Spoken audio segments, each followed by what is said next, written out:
This morning you may notice the Woodman Life Tower lit up in yellow and teal. The colors support Spina Bifida awareness, and joining us now is President of Nebraska Spina Bifida, Naya Carmen. Thank you so much for joining us, Naya. Thank you for having me. So for people who don't know what Spina Bifida is, what is it? It is when you are born with a hole in your spine and the spinal column does not close all the way, and the opening can happen anywhere along the spine.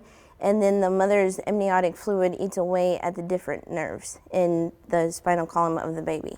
So what does that mean once the baby is born?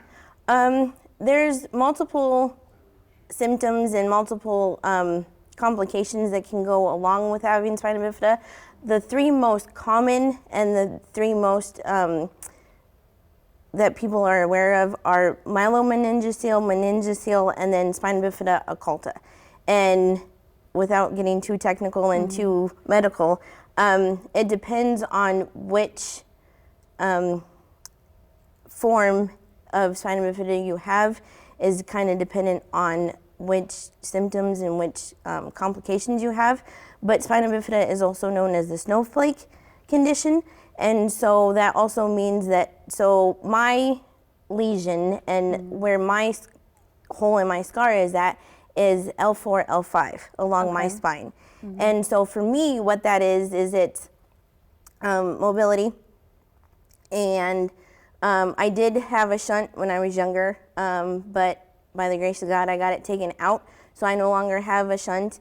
And then for me, mainly, it's all just mobility, because I walk with crutches, I have a wheelchair, I use braces, and that's pretty much, you know, some affects our bowel and bladder, but you know, that's kind of, it depends on, again, where the lesion's at, on how that affects you. So How common is spina bifida?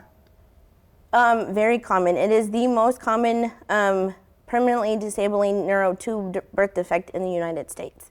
And you are the president of Nebraska Spina Bifida. Yes. Why is it important that we have an organization like this? It's important to have a community of people so that you have a sense of belonging and a sense of knowing everything's going to be okay.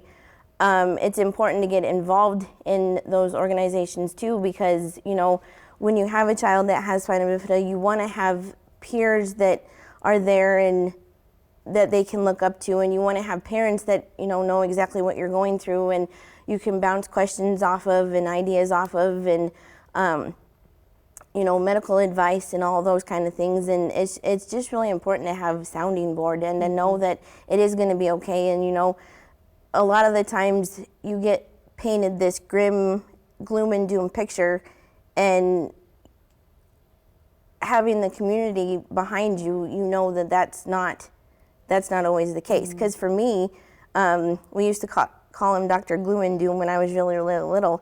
He painted a horrible, horrible picture for my parents of, she's never going to walk, she's never going to talk, she's going to be mentally challenged and not really have that much of a life. And you know, my mom. Look at you today. Yeah. I mean, yeah. So amazing. Doctors don't always know what's going to happen, and it's all, for us, it's all been in God's hands ever since, and it's turned out pretty good. So. Absolutely. Well, Naya Carmen, thank you so much for being on our show and spreading this awareness and advocacy, letting people know that they're not alone. For more information, they can go to nebraskaspinabifida.org.